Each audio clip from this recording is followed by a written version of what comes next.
જય માં, જય રમાના. આજનું મંગલ પર્વ જગદંબાનું જગદંબા સાથે મેં અભિન્ન શક્તિ એવું પૂજ્યભાઈ કાયમ બોલ્યા છે. વિડીયોમાં બતાવ્યું પણ છે. અનાદિકાળથી એટલે કે આપણે જાણીએ છીએ ત્યારથી તો સાથે આવતા જ રહ્યા છે. રામ અને સીતાની વાત કરો, કૃષ્ણ રૂકમિણીની વાત કરો, ગૌરાંગ અને વિષ્ણુપ્રિયાની વાત કરો, રામકૃષ્ણ અને શારદામણીની વાત કરો, કે પછી રમાનાથ ભગવાન અને મા રમાંબાની વાત કરો. સમયે સમયે નિત્ય નૂતન અલગ અલગ વસ્તુઓ લઈને અલગ અલગ રૂપે નિત્ય વર્ધનશીલ આવ્યા છે. લોકોનું ઉદ્દીકરણ કર્યું છે, એક જમાવટ કરી છે. એના વાઇબ્રેશન્સ વર્ષો સુધી દૂર દૂર સુધી ફેલાયેલા છે. ક્યારેક જોઈએ તો ભક્ત તરીકે આવ્યા, ક્યારેક જોઈએ તો ભગવાન નામની અંદર પાગલ બન્યા, ક્યારેક માં કાળી સાથે વાતો કરી. બહુ મોટી વાત છે ને, માં કાળી સાથે વાતો કરવી.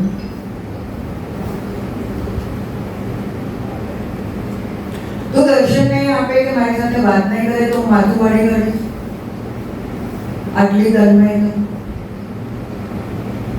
કોઈ પણ સાંભળીને ખૂબ મોટું લાગે, પણ મારે એનાથી પણ આગળ જવું છે.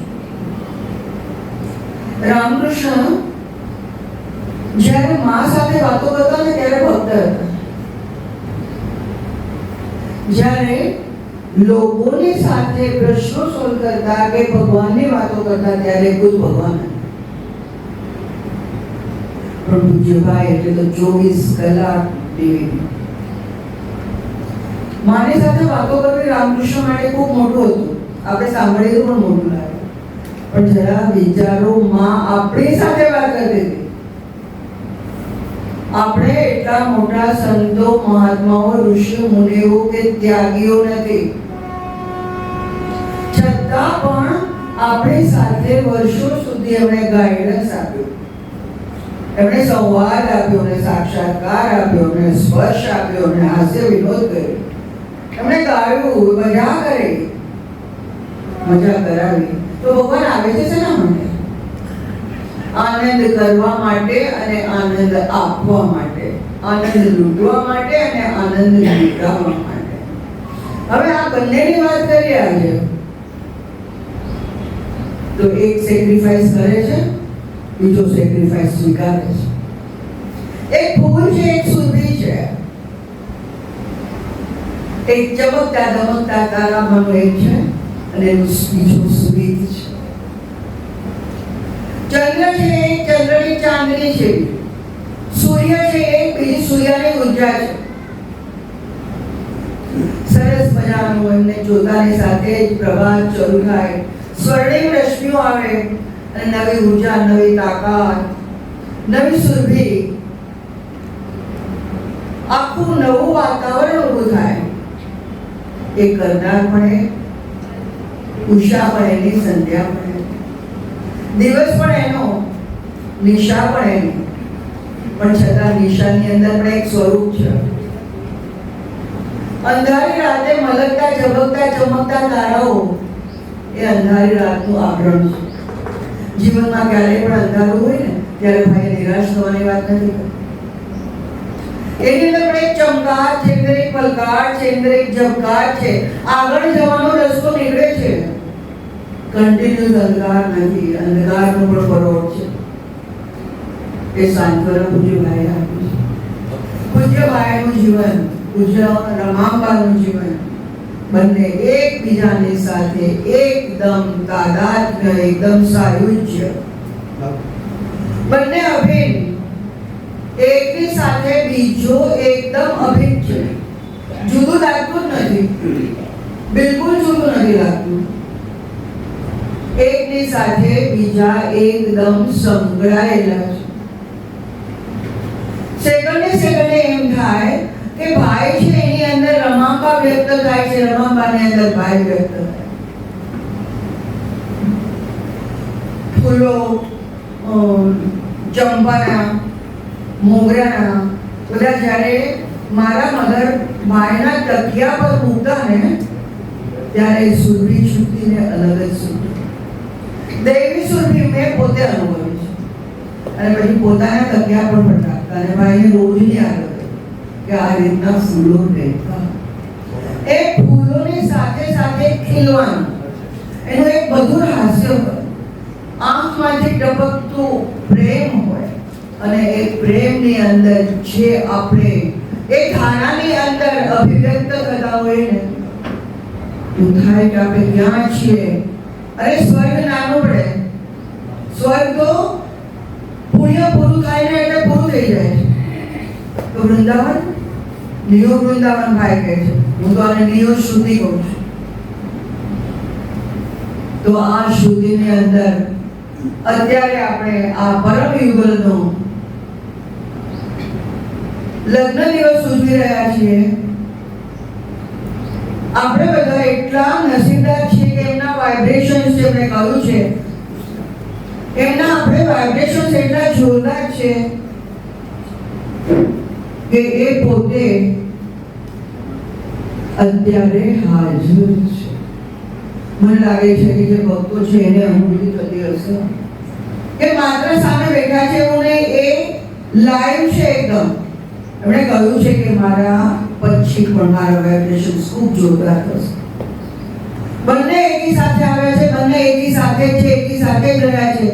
હવે વિષ્ણુપ્રિયા અને ચૈતન્ય અલગ રીતે રહ્યા, રામકૃષ્ણ અને શારદામણી અલગ રીતે રહ્યા, પણ આ બંને તો પાછું રહ્યા અભિન્ન.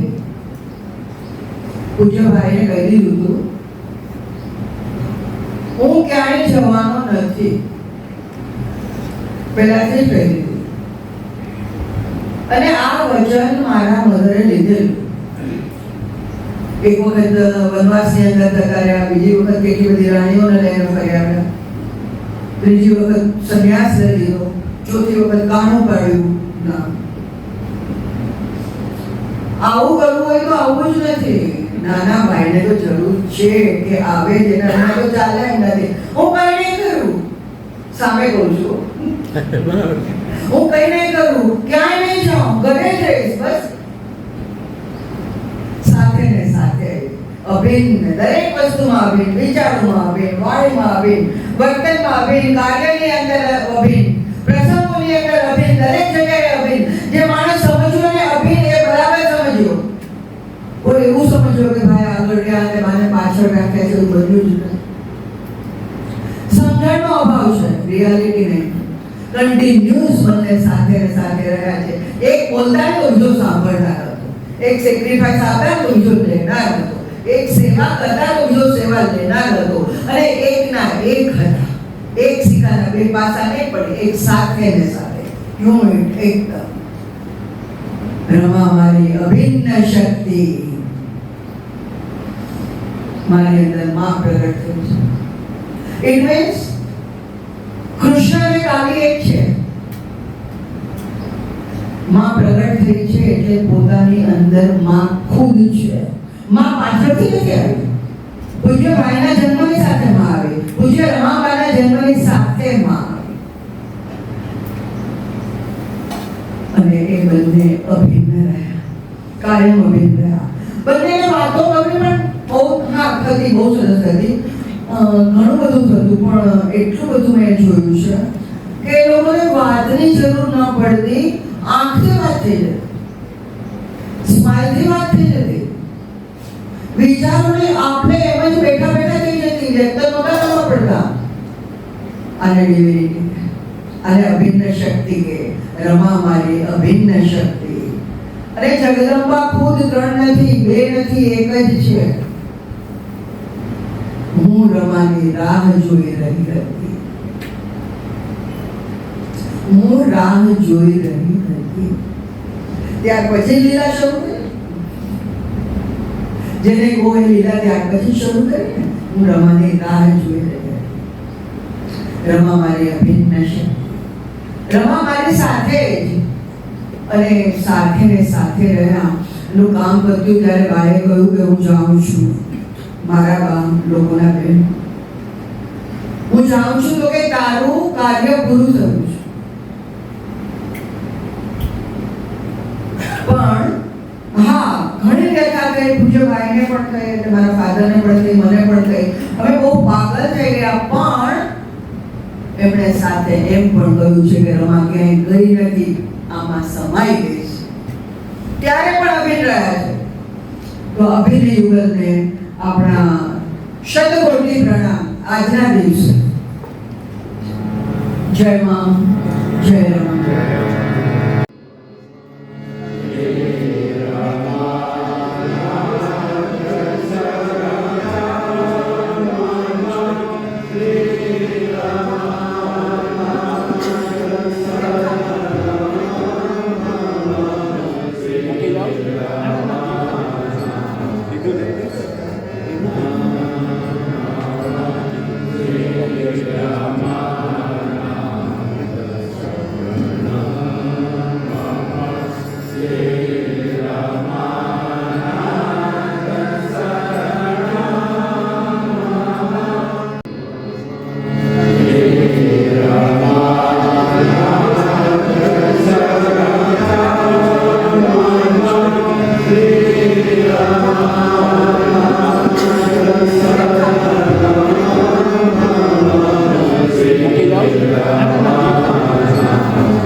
Rama